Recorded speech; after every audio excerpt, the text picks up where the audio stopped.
ಚಿಕ್ಕಮ್ಮ ಚಿಕ್ಕಮ್ಮ ಚಿಕ್ಕಮ್ಮ. ಹೇ ಉಷಾ, ನಿನ್ನೆ ಊರಿಗೆ ಹೋದೆ ಆಗಲೇ ಬಂದ್ಬಿಟ್ಟಿದ್ಯಾ? ಯಾಕೆ ಸಪ್ಕಿದ್ಯಾ? ಏನಾಯ್ತು? ಏನಾದರೂ ಪ್ರಾಬ್ಲಮ್ಮಾ? ಚಿಕ್ಕಮ್ಮ ಎಲ್ಲಿದ್ದಾರೆ?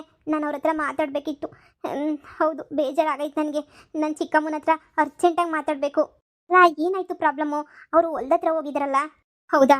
ಪ್ಲೀಸ್ ನನ್ನ ಹೊಲ್ದತ್ರ ಕರ್ಕೊಂಡು ಹೋಗ್ತೀಯಾ? ಪ್ಲೀಸ್, ನಾನು ಅವ್ರ ಹತ್ರ ಮಾತಾಡಬೇಕು. ನನಗೆ ತುಂಬ ಬೇಜಾರಾಗ್ತೈತೆ. ನಾನು ಅರ್ಜೆಂಟಾಗಿ ಅವ್ರ ಹತ್ರ ಮಾತಾಡಬೇಕು. ಸರಿ ಆಯಿತು, ಬಾ.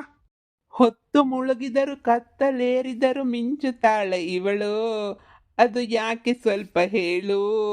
ನೋಡು, ಬೆಳಿಗ್ಗೆಯಿಂದನೂ ಬೊಲುಡವು ಮಾಡ್ತಾ ಇದೀಯಾ. ಏನ್ ಬೇಕು ಅಂತ ಮಾತ್ರ ಇನ್ನೂ ಹೇಳಿಲ್ಲ.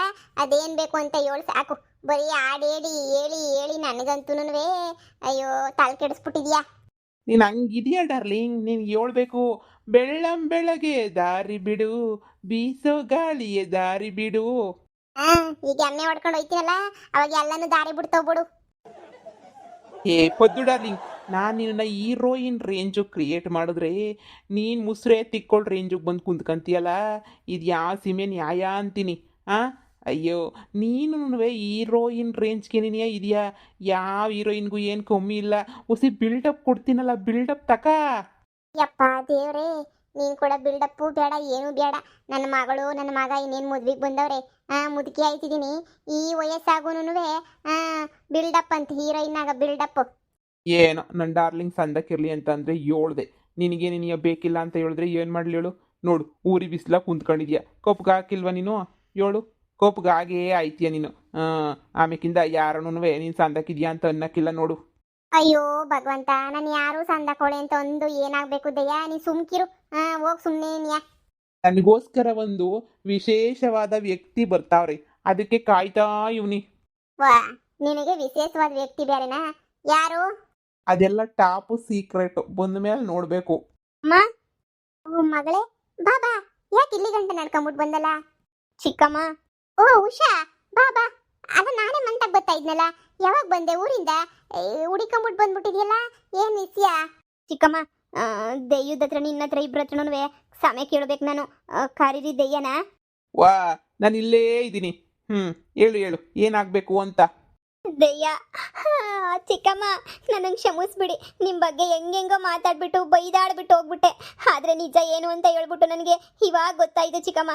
ದಯವಿಟ್ಟು ನನಗೆ ಕ್ಷಮಿಸ್ಬಿಡಿ. ಆವತ್ತೇನೆ ಆ್ಯಕ್ಚುಲಿ ನಾನು ನೀವು ಹೇಳಿದ ಮಾತನ್ನ ಒಪ್ಕೋಬೇಕಿತ್ತು. ಆದರೆ ನನಗೆ ನಿಮಗಿನ್ನ ರಾಹುಲ್ ಮೇಲೆ ತುಂಬಾ ನಂಬಿಕೆ ಇತ್ತು. ಯಾಕಂದರೆ ಅವನ್ನ ನನ್ನ ಕಾಲೇಜಿಂದನೂ ತುಂಬಾ ಇಷ್ಟಪಡ್ತಾ ಇದ್ದೆ ಅಲ್ವಾ. ಅವನ ಮೇಲೆ ತುಂಬ ನಂಬಿಕೆ ಇತ್ತು. ಅದಕ್ಕೆ ನಾನು ನಿಮಗಿನ್ನ ಜಾಸ್ತಿ ಅವನೇ ನಂಬಿಟ್ಟು ಅವನೇ ಇಷ್ಟ ಅಂತ ಹೋದೆ. ಆದರೆ ನನಗೆ ಅವನ ಯೋಗ್ಯತೆ ಎಲ್ಲನೂ ಗೊತ್ತಾಯಿತು. ಇವತ್ತು ಎಲ್ಲ ಗೊತ್ತಾಯಿತು. ದೊಡ್ಡ ಚೀಟರ್ ಅವನು.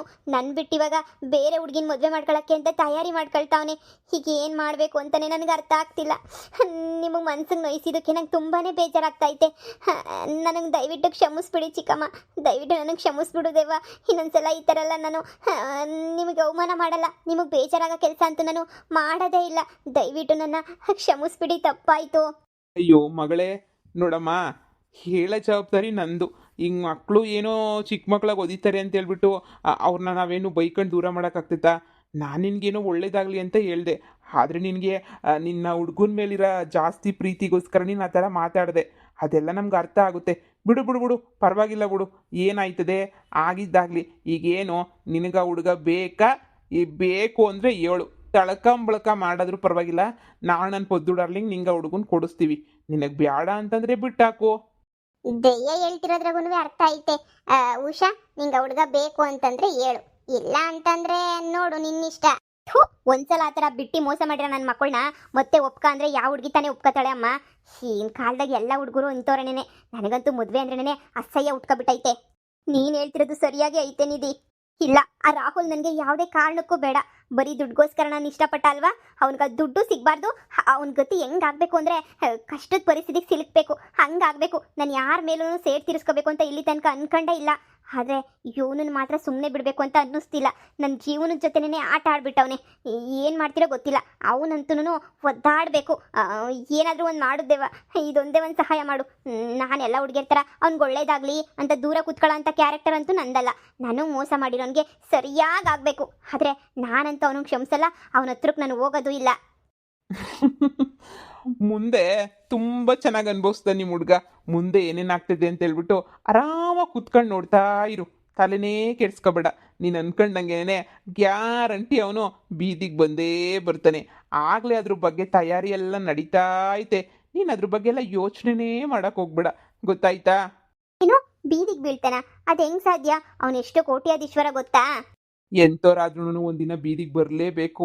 ಎಂತೆಂಥ ಕೋಟ್ಯಾಧೀಶ್ವರರನ್ನೇ ನಮ್ಮ ಇಂಡಿಯಾದಾಗೆ ನೋಡಿಲ್ವಾ? ಎಂತೆಂಥವ್ರನ್ನ ಸಾಲ ಮಾಡ್ಕೊಂಡು ಎಂತೆಂಥವ್ರು ದೇಶ ಬಿಟ್ಟು ಹೋಗವ್ರೆ, ಏನೇನೋ ಮಾಡವ್ರೆ. ಅಂತಂದ್ರೆ ಇವರೆಲ್ಲ ಯಾವ ಲೆಕ್ಕ ಮಗಳೇ? ನೀನು ಹೇಳಕ್ಕೆ ಹೋಗ್ಬಿಡ, ಸಮಾಧಾನ ಮಾಡ್ಕ.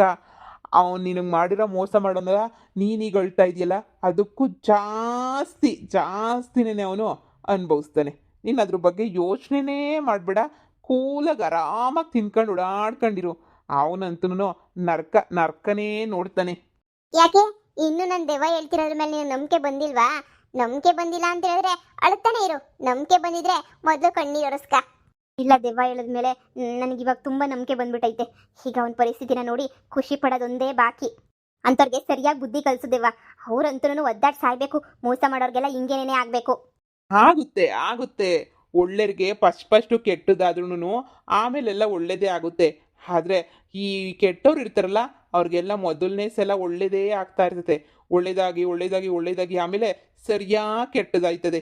ಅದ್ರ ಬಗ್ಗೆ ನೀವು ಯೋಚನೆ ಮಾಡಕ್ಕೆ ಹೋಗ್ಬೇಡ, ಸರಿನಾ? ಈಗ ನಾವು ಇದೀನಿ ಅಂತ ಹೇಳಿದ್ನಲ್ಲ, ಆರಾಮಾಗಿ ಮನೆಗೆ ಹೋಗಿ ನೆಮ್ಮದಿಯಾಗಿರು. ಹಬ್ಬ, ನಿಮ್ಮ ಮಾತು ಕೇಳಿ ಇವಾಗ ನನ್ನ ಮನಸ್ಸಿಗೆ ಸಮಾಧಾನ ಆಗ್ತೈತೆ. ದೆವ್ವ, ನಿನ್ನ ದೆವ್ವ ಅಂತ ಕರೆಯೋಕ್ಕೆ ಏನೋ ಮನಸ್ಸಿಗೊಂಥರ ಬೇಜಾರಂದರೆ ಬೇಜಾರಾಗ್ತದೆ. ಯಾಕೆ ಅಂತಲೇ ಗೊತ್ತಿಲ್ಲ. ಅಲ್ಲ, ನೀವು ಇಷ್ಟು ದೊಡ್ಡವರು, ನಿಮ್ಮನ್ನ ದೆವ್ವ ಅಂತ ಕರೆಯೋದು ಹೆಂಗೆ? ನನ್ನ ಪೊದ್ದು ಡಾರ್ಲಿಂಗುಗೆ ಇಲ್ಲಿ ತನಕ ಅನ್ಸೇ ಇಲ್ಲ ದೆವ್ವ ದೆಯ್ಯ ಅಂತ ಕರಿತೀಯ. ಪೊದ್ದು ಡಾರ್ಲಿಂಗ್, ನಿನಗೆ ಹಂಗೆ ಕರಿಬೇಕು ಅಂತ ಆಸೆನಾ? ಅಯ್ಯೋ, ನನ್ನ ತಲೆಗಿದೆಲ್ಲ ಹೊಳಿಲೇ ಇಲ್ಲ ನೋಡು. ಇವಾಗೇ ಹೊಳಿತಾ ಇರೋದು. ದೆಯ್ಯ ಅಂತ ಹೇಳ್ಬಿಟ್ಟು ಕರೆದು ಹಂಗೆ ಬಂದ್ಬಿಡ್ತು ಬಾಯಿಗೆ. ಮೊದಲಿಂದನೂ ಹಂಗೆ ಕರಿತಾ ಇದ್ನಲ್ಲ, ಅದಕ್ಕೆ ನನಗೆ ಏನು ಕರಿಬೇಕು ಏನು ಮಾಡಬೇಕು ಅಂತ ಗೊತ್ತಾಗಲಿಲ್ಲ. ಇವಾಗ ಉಷಾ ಹೇಳಿದಕ್ಕೆ ನೆನೆಯ ಅಲ್ವೇ ಏನು ಮಾಡೋದು ಅಂತ ನೆನೆಯ ಈಗ ಅನ್ನಿಸ್ತೈತಿ. ಏನು ಹೆಸರು ಹಿಡಿದು ಕರೆಯೋದು ಅಂತ ಹೇಳ್ಬಿಟ್ಟು. ಪೊದ್ದು ಡಾರ್ಲಿಂಗ್, ಹೆಸರು ಅಂತ ಇಕ್ಕಿದ್ರೆ ನೀನೇ ಇಕ್ಬೇಕು ನನಗೆ ಹೆಸರನ್ನ. ಇಕ್ಕು ನಂಗೆ ಒಂದೊಳ್ಳೆ ಹೆಸರಿಕ್ಕು. ಬೇರೆ ಹೆಸರು ಯಾಕೆ?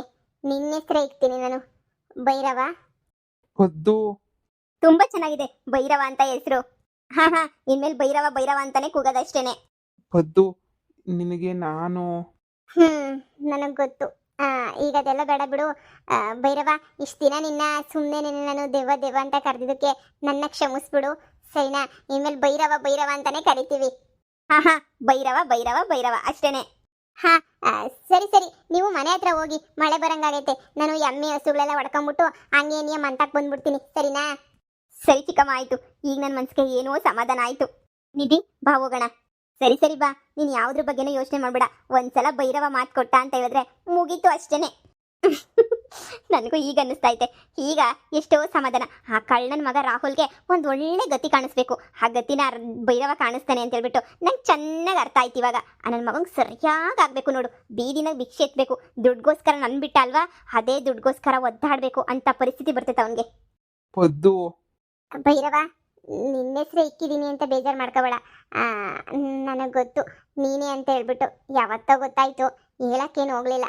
ಹಾಂ ನೋಡು, ಈಗ ಅದೆಲ್ಲ ಬಿಡು. ಹಾಂ, ಅರ್ಜೆಂಟಾಗಿ ಮನೆ ಹತ್ರ ಹೋಗ್ಬೇಕು. ಹಾಂ, ಮಳೆ ಬರಂಗಾಗೈತೆ. ನಡಿ ಹೊರಡೋಣ. ಪೊದ್ದು ಡಾರ್ಲಿಂಗ್, ನಿನಗೆ ನಾನೇ ಭೈರವ ಅಂತ ಗೊತ್ತಾಯ್ತಾ? ಹೇಳಿದ್ನಲ್ಲ, ತುಂಬ ವರ್ಷಗಳ ಹಿಂದೆನೇ ಗೊತ್ತಾಯ್ತು. ಮತ್ತೆ ಯಾಕೆ ಹೇಳಲಿಲ್ಲ ನೀನು? ಹೇಳ್ಬೇಕು ಅಂತ ಅನ್ನಿಸ್ಲಿಲ್ಲ. ಈಗ ಅಳ್ತಾ ಇದೆಯಲ್ಲ, ಹಂಗೆ ಎತ್ಬಿಟ್ರೆ ಅಯ್ಯೋ, ನೀನು ಹಿಂಗೆಲ್ಲ ಇರಬೇಡ. ಮಾಮೂಲಿ ಥರ ಇರು, ಅವಾಗೇನೇ ಚೆನ್ನಾಗಿರ್ತೈತೆ. ಸರಿ ಪೊದ್ದು ಡಾರ್ಲಿಂಗ್, ನಿನ್ನೀಗೇನು ಖುಷಿನೋ ನನಗೂ ಅದೇ ಖುಷಿ. ಸರಿ ಬಾ ಹೋಗೋಣ ಮನೆ ಹತ್ರ. ಬಾ.